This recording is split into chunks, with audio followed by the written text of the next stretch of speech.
Quisiera saber si tienen alguna consulta hasta aquí, por favor, mientras van entrando sus compañeros. ¿Alguna consulta?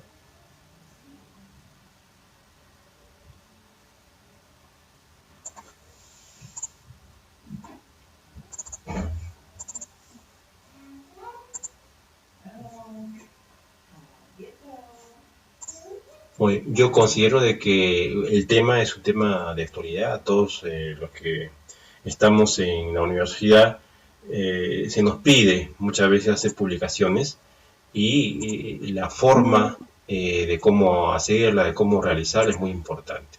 Muy bien, acabo de recibir una pregunta que dice, ¿la publicación es individual o es grupal? La respuesta es, puede ser de cualquiera de las dos formas, no hay problema. Ustedes pueden hacer una publicación individual o grupal.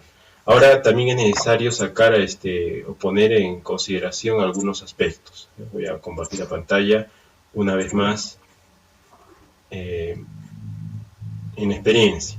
¿Ya?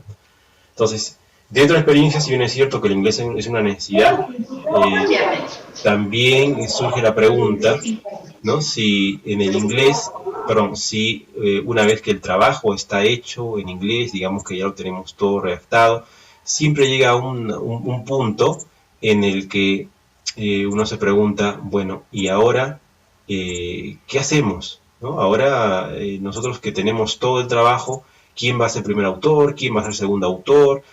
¿Puedo ir yo solo o los demás? ¿No? ¿Cómo es esto? Entonces, depende mucho de la universidad, de cómo se evalúe, ¿no? Por ejemplo, vamos a ver. Si bien es cierto, respondiendo a la pregunta que acaba de mencionar su compañero, la publicación puede ser tanto individual como grupal, coma, bueno, ponemos así, la publicación puede ser tanto individual como grupal. En el caso de grupal, ¿ya? Dependiendo de la universidad, a veces el primer autor tiene más reconocimiento. Generalmente al que es primer autor es el que se atribuye que ha hecho la mayor parte del trabajo, o la parte más importante. ¿Ya? No necesariamente la parte más importante es la más extensa del trabajo, ¿no?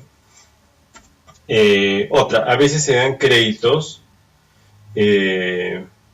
a todos los autores por igual, pero eso depende de la universidad. A veces no está regulado, ¿no? A veces no está legislado eso, ¿no? Ahora, el número de autores. Bueno, si ustedes empiezan a buscar papers, van a ver probablemente que papers grupales que tienen 2, 3, 4, 5, 10, 15, etc.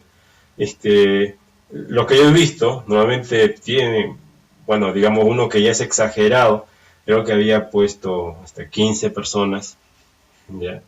Pero no se estila poner así 15 personas, ¿no? La mayor parte de los papers, cuando son grupales, normalmente pues son 4, 5 personas, no más, ¿no? Entonces, la norma es que en el caso de ser grupales, se contemplen 5 autores, ¿no? O sea, lo común es eso, ¿no? Que se contemplen 5 autores. Ahora, no todos, si bien es cierto, por ejemplo, hay personas que han trabajado directamente, algunos han trabajado indirectamente y otros bastante indirectamente, ¿no? ¿En qué sentido? Por ejemplo, si hay, qué sé yo, un técnico de laboratorio que les ha prestado un transistor para hacer un circuito, bueno, uno se pregunta, ¿lo pongo a él o no lo pongo a él? Entonces, normalmente es los que tienen injerencia directa en el trabajo de investigación, ¿no? No existe, no es necesario colocarlo a alguien que no ha trabajado directamente en el tema. Lo que sí se puede hacer es colocarlo en reconocimientos. Hay una sección dentro del paper que se llama reconocimientos y ahí se puede poner su nombre. Pero el punto es de que los autores, los que figuran, esos 5 o 4 que figuran como autores, si el artículo es indexado, los nombres de estas personas van a aparecer vinculadas a ese artículo a nivel mundial.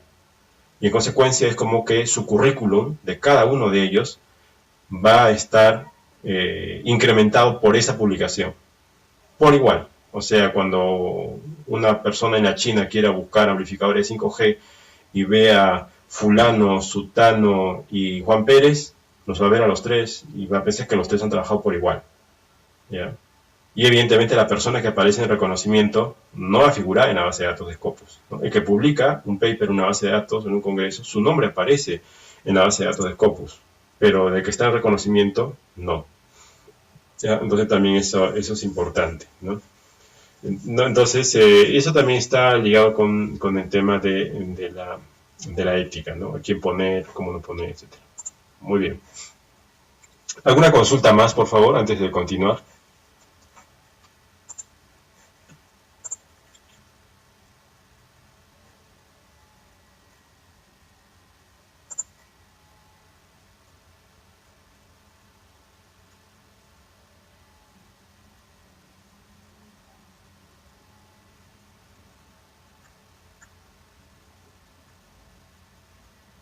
Muy bien, entonces, sí, buenas tardes. Adelante.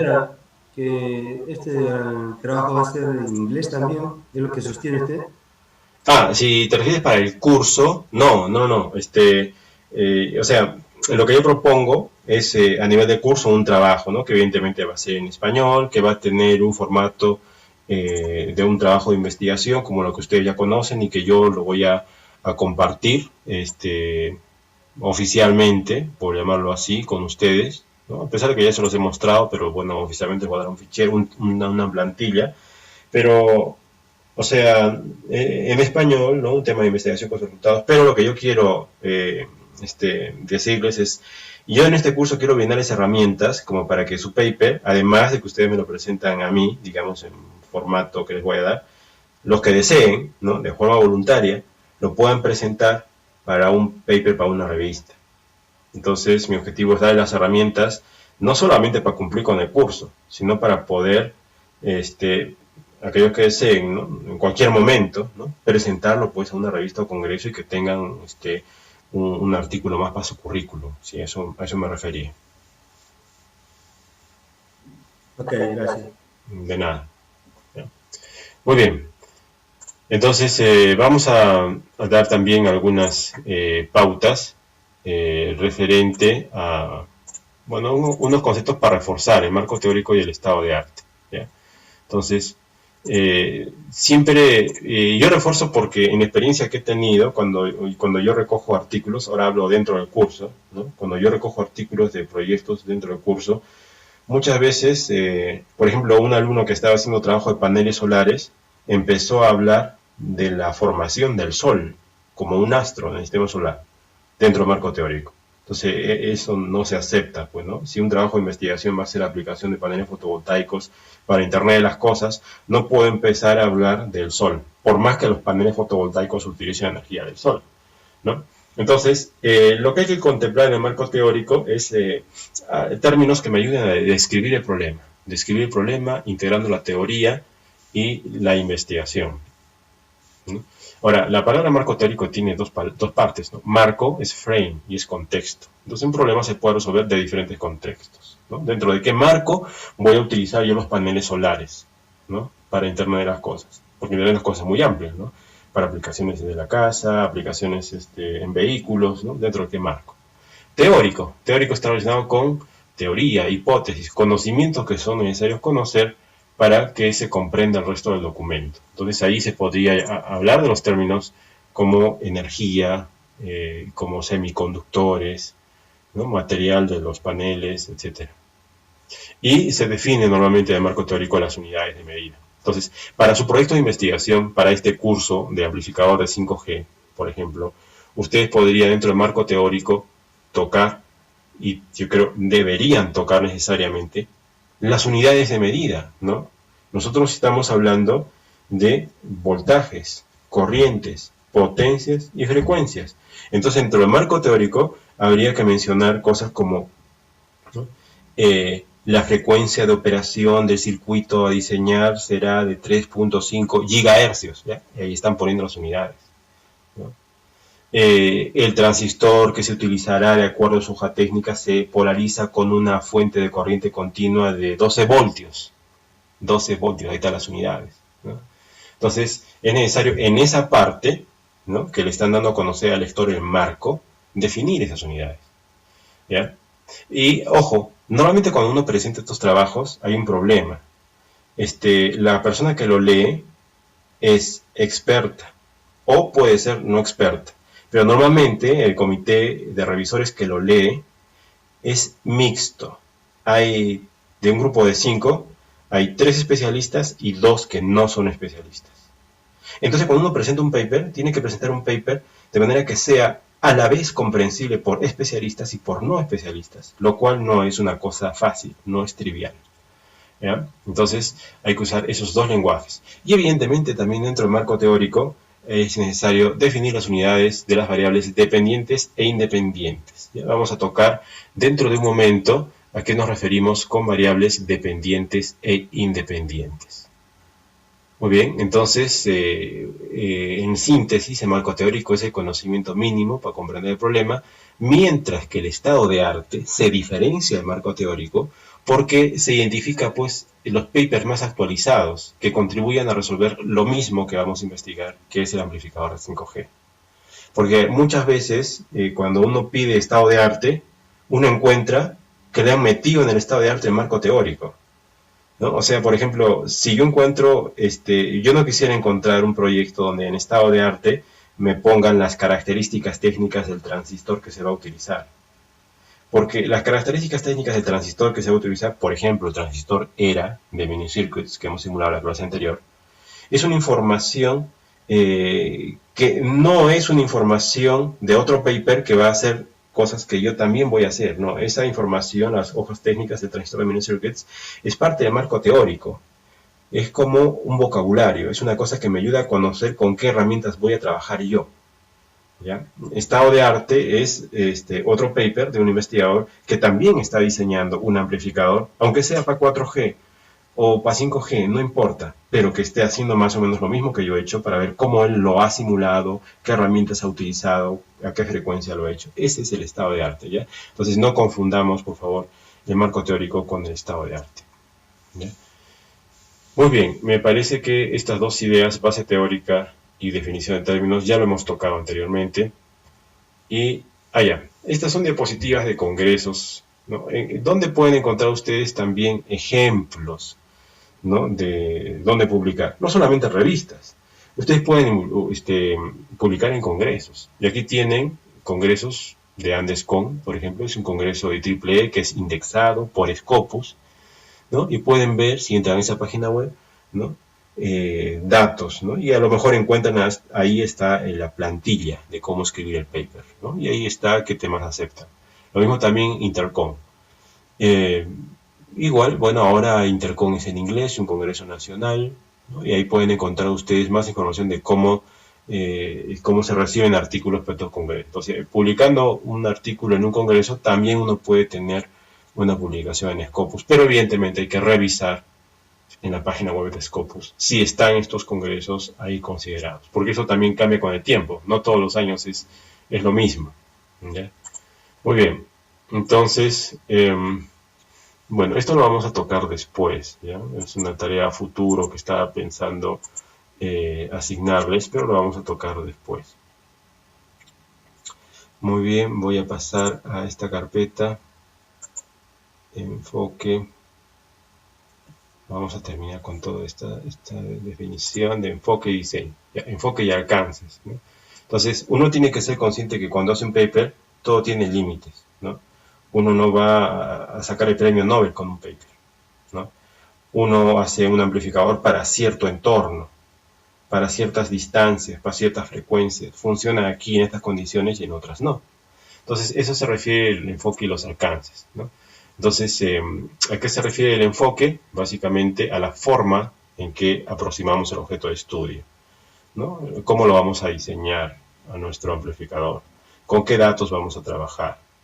Y bueno, hay que utilizar una frase que se llama pregunta de investigación, que es básicamente la formulación del problema, definir los objetivos y la hipótesis, ¿no? Entonces, lo que pasa es que para esta parte electrónica, una cosa es diseñar el amplificador así como lo estamos haciendo con microstrip. Otros lo pueden diseñar el amplificador a lo mejor con componentes concentrados, con resistencia, condensadores, inductancias, ¿no? Entonces, eso se llama diseño con componentes discretos. Nosotros no estamos haciendo con componentes discretos, estamos haciendo, como vamos a ver la siguiente clase, componentes distribuidos, que son la línea microstrip, y una pequeña parte, muy pequeña, con componentes condensadores y resistencias, ¿no? Con componentes discretos. Entonces ese es el enfoque, porque hay varias formas de hacer amplificador, nosotros estamos usando una en particular. Muy bien, y dentro del alcance de la investigación, bueno, puede ser exploratoria, descriptiva, correlacional y explicativo, ¿no? Que es el nivel de mayor profundidad. Ok, entonces vamos a ver la parte de operacionalización. Y esto es importante, muy importante a la hora de presentar su informe, ¿no? para el curso, para este curso, ¿no? Definir las variables dependientes y las variables independientes, ¿no? Y aquí hay grados de libertad, porque ya de hecho depende de cada uno de ustedes qué es a lo que le quieren dar más énfasis. Por ejemplo, vamos a colocar aquí en este recuadro eh, esta flecha y la palabra tecnología de sensores y aquí costo. ¿Ya? Por definición, la variable independiente, ¿ya? Esto es como cultura general, independiente es aquella que se representa en el eje X, ¿ya? Y dependiente en el eje Y o el eje vertical, ¿ya? ¿Y cómo se asigna la variable? Por ejemplo, este era un proyecto de investigación que trataba sobre unos sensores especiales para detectar, para evitar los choques de los vehículos, ¿ya? Entonces, la idea era hacer un circuito que uno lo ponga al carro y que evite que el carro choque, ¿ya? Entonces, en este caso, querían utilizar un sensor ultrasónico y una plaquita de Arduino, ¿ya? Un tema bien sencillo. Sin embargo, se preguntaba uno, ¿pero cuál es lo nuevo? ¿Cuál es la importancia? Si el Arduino ya existe y el sensor ultrasónico ya existe, ¿qué es esto? Entonces, para esta persona decidió que lo más importante para la persona, o sea, para su trabajo, no era la fiabilidad del sensor, el alcance del sensor, no. Lo más importante era el costo. Quería brindar una solución de bajo costo y corto alcance para vehículos no en autopista, sino en zonas residenciales. Era como colocarle, por ejemplo, a vehículos pequeños como los ticos, Arduino y sensores ultrasónicos en la parte de atrás y de adelante, de manera que cuando detecte un objeto a 2 o 3 metros, suene una bocina dentro del vehículo y al taxista le advierta pues que va a chocar con algo. O lo querían limitar aún más su problema, enfocarlo solamente para el caso en que cuando va a retroceder, para que cuando va a retroceder le avise, pues. Bueno, todos sabemos que ya existen sensores altamente sofisticados que nos muestran, pues incluso en el espejo, que estamos retrocediendo, ¿no? Y nos avisan. Pero en este caso, esta persona pensó en un nicho de mercado específico de bajo costo con una aplicación muy concreta y decidió que su investigación la iba a hacer tomando como variable independiente la tecnología de sensores, porque esta persona pensaba utilizar no un sensor ultrasónico, sino un arreglo, un array de varios sensores ultrasónicos de bajo costo con un Arduino, ¿ya? Y su objetivo era, pues, dar algo de bajo costo. Entonces estaba intentando ver la tecnología de sensores, número de sensores, ¿no? La forma de que sea efectivo, de que funcione, corto alcance y que a la vez sea barato, para un mercado local. Entonces ahí representó su variable dependiente e independiente, ¿ya? Entonces, depende de cada persona, de cada investigador, qué puede ser su variable dependiente e independiente. Ahora, este caso de aquí es el caso de una persona que, como ustedes ven, pensó en 3 dimensiones, ¿no? Y esta persona dijo, yo tengo 2 variables independientes. Una es la energía solar, porque yo quiero dimensionar el número de paneles y su potencia. Y la otra es la inteligencia artificial, costo computacional, segundo, etcétera. ¿Para qué? Para reducir mi consumo de energía. Entonces, ¿de qué trataba esto? Esta persona lo que quería hacer era colocar pues un arreglo de paneles solares, ¿no? N paneles solares, juntamente con un programita que hacía que los paneles solares sigan al sol, que lo sigan al sol. Y para esta persona, para este investigador, él iba a manipular dos variables. Él iba a manipular el número de paneles y su potencia, e iba a manipular también el programita que hacía en Arduino, ¿ya? Entonces, para esa persona, esas eran sus variables independientes, y la dependiente, o sea, su objetivo principal era reducir el consumo de energía. Por eso lo colocó ahí, ¿no? Por eso lo colocó, ¿no?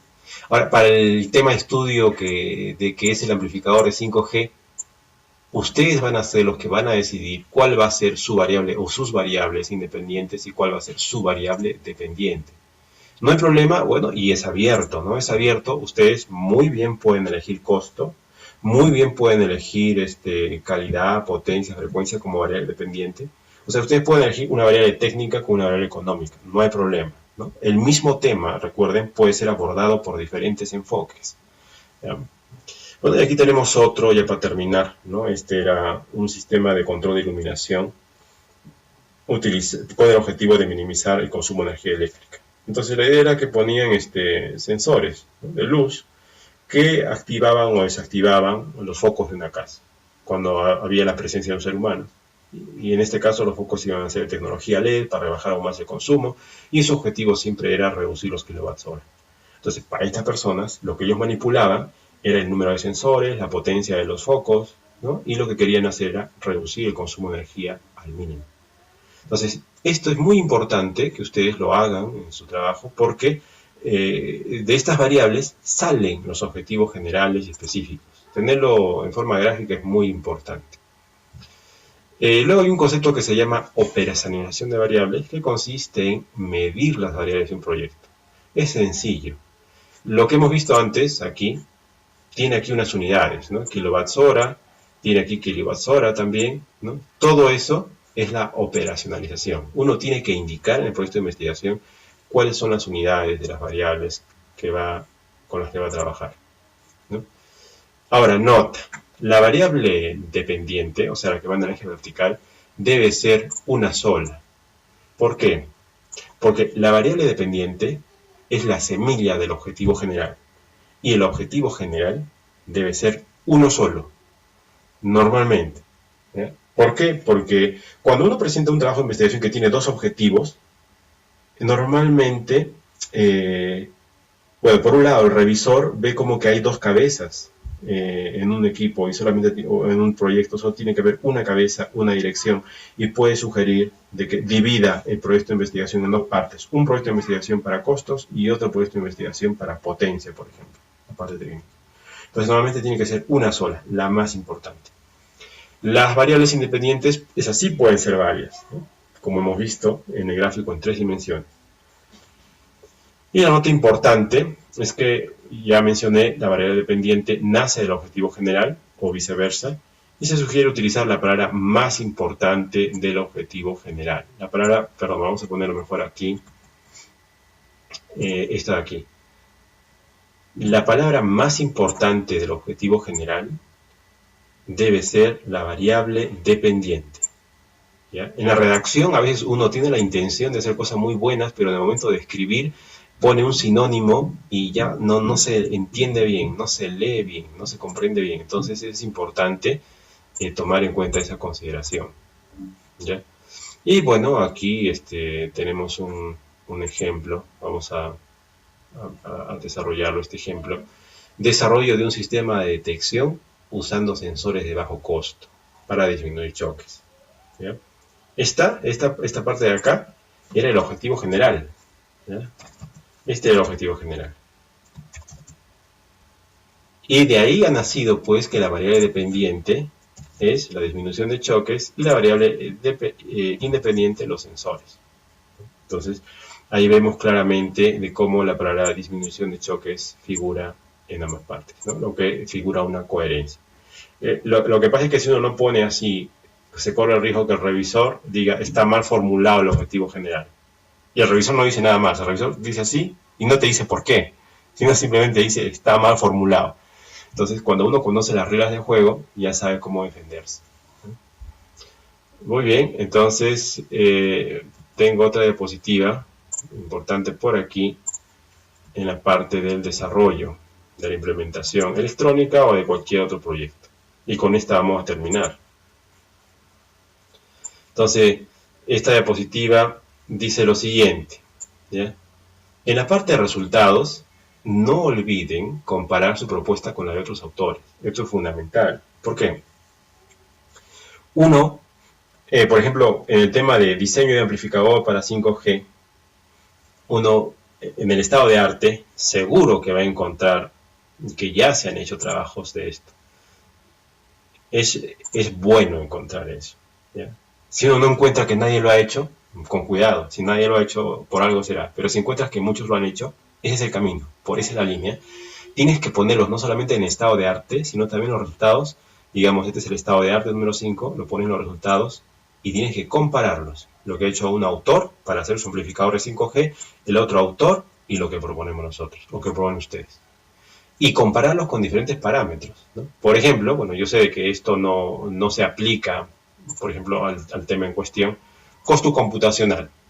Digamos de que el método 5 ha utilizado 13 segundos en simular su amplificador y el autor ha utilizado 12 y nosotros estamos utilizando 10 porque estamos utilizando el programa Open Source RFDude, por ejemplo, es un decir, ¿ya? Entonces estamos en verde.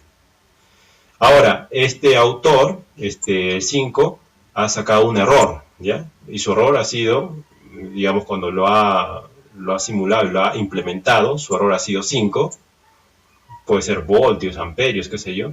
Este autor ha sacado un error de 8, pues 8%, y nosotros aquí estamos en rojo. Ni siquiera tenemos número. ¿Por qué? Porque no lo hemos implementado. O sea, aquí, digamos, estamos en rojo completo, ¿ya? No tenemos nada, pero estamos en rojo. Aquí estamos en verde, aquí en rojo. Por otro lado, este autor, el número 5, ha hecho su diseño y, bueno, ha hecho un costo, porque este autor ha averiguado cuánto cuesta su transistor de mini-circuit, su circuito, le salió 66 soles. Este ha comprado otro fabricante, otro transistor, le salió 88 soles, y a nosotros nos ha salido 70. Ya. Entonces, esta tablita es buena, porque aquí estamos siendo transparentes y decimos, nuestro producto, nuestra innovación, tiene sus pros y sus cons, pero en base a sus pros y sus cons, tiene un nicho de mercado. Y así lo pueden, lo deberían complementar la tablita siempre con un texto. No puede quedar ninguna gráfica sin un texto. Todas las tablas y gráficas deben ir acompañadas con un párrafo. Por ejemplo, debajo de la tabla se podría poner, en la tabla 1 se aprecia que la solución propuesta es superior a las convencionales desde el punto de vista de costo computacional. O sea, todo lo que está en figura lo estoy escribiendo, ¿no? Costo computacional. Sin embargo, no es muy eficiente respecto al SM. SM, aquí es el error cuadrático medio que está acá. No es muy eficiente con respecto a esto. Pero presenta un costo de inversión medio. ¿Por medio? ¿Por qué? Porque estamos en amarillo, pues aquí. Estamos en amarillo en todo lo que es costo. ¿Ya? Entonces estamos siendo transparentes. En consecuencia, sacamos una pequeña conclusión.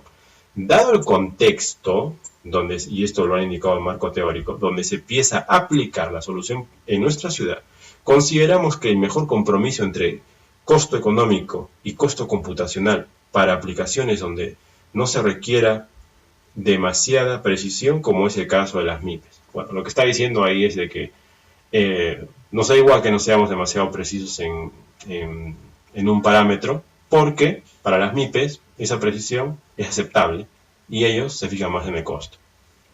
Entonces, mostrado así y dicho así, da validez y le proporcionan al revisor una forma más sencilla de poder evaluar su trabajo y poder conseguir una aceptación de su paper.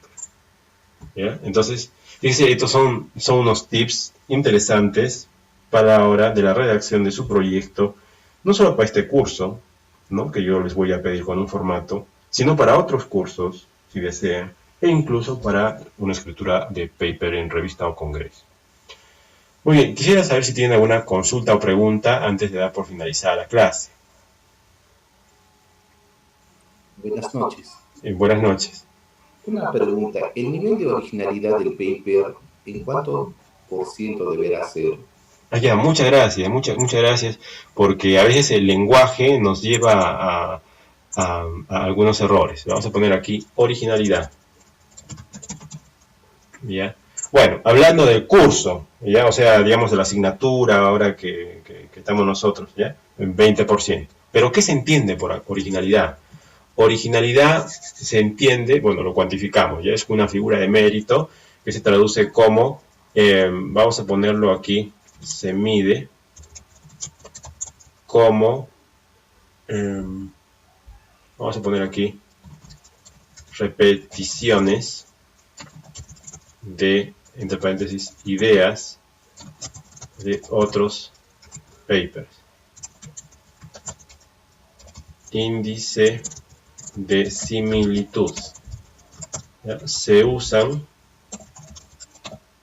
herramientas, software, entre paréntesis, Turnitin. O sea, si lo explicamos esto en más sencillo, Turnitin.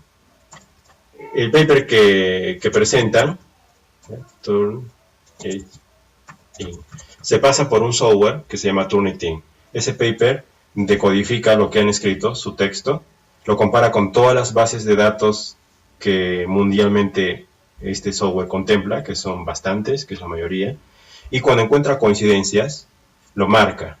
Y el número de marcas que hace sobre la extensión del paper te da un porcentaje, y ese porcentaje le da al revisor y dice, este paper tiene, entre comillas, ¿no?, ha copiado frases de tal autor en un 30%. Entonces el revisor ve eso y dice, no, ha copiado, entonces 30%, no pasa la valla, no se publica, ni siquiera se revisa.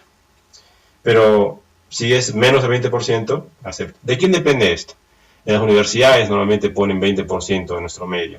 En revistas también lo pasan por Turnitin y piden a veces 10% o 5%.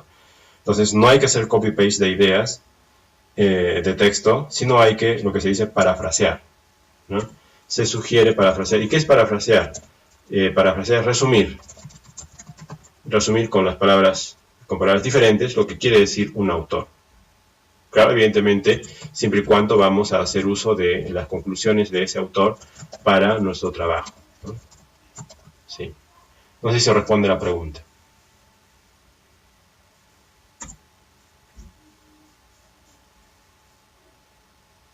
Bueno, y luego, de nada, y luego la originalidad también puede, a ver, se refería a la pregunta que, bueno, este paper en realidad es, ¿cuán nuevo es? Pues si ya hay amplificadores 5G, entonces estoy haciendo uno, ¿qué grado de original tiene? La respuesta, ¿saben dónde viene? La respuesta viene por esta tablita. Esta tablita es la que marca su originalidad. Si bien es cierto, hay otros que ya han hecho lo mismo, unos son más caros, más precisos. Unos son menos caros, menos precisos. El mío es así, para esta necesidad, encaja bien. Es un buen compromiso entre precisión y costo, por ejemplo, ¿no? Entonces, por ahí viene, digamos, un poco el otro significado de originalidad, ¿no?, que está dado por la comparación con otros trabajos. ¿Alguna consulta más antes de cerrar la sesión?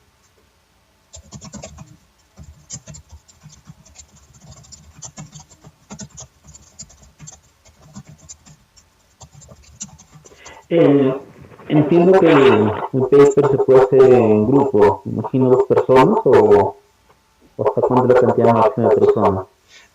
Sí, no he pensado en el número máximo o mínimo de personas.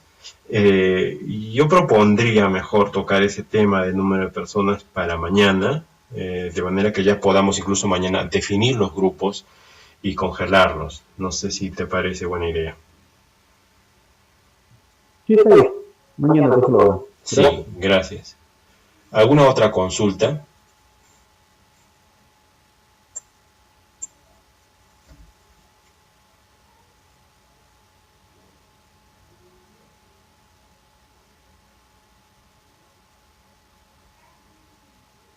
Muy bien, entonces, en resumen, el trabajo final del curso tiene dos componentes, bien fuertes cada una. La parte técnica, que es lo que hemos estado viendo en las clases anteriores, las ecuaciones, las simulaciones, la raíz cuadrada, todo eso. Y la parte de escritura del paper, que es lo que hemos visto hoy día. Marco teórico, objetivos, variable dependiente, variable independiente, estado de arte, la originalidad, todo eso, ¿ya? Entonces, hoy día hemos dado una clase de cómo va a ser este trabajo de investigación. El día de mañana vamos a formar los grupos e inmediatamente vamos a dar una componente fuerte del trabajo técnico. Vale decir, vamos a desarrollar, yo me voy a poner a hacer simulaciones de amplificadores y de antenas para 5G, de manera que ustedes tengan una componente técnica también fuerte, ¿ya?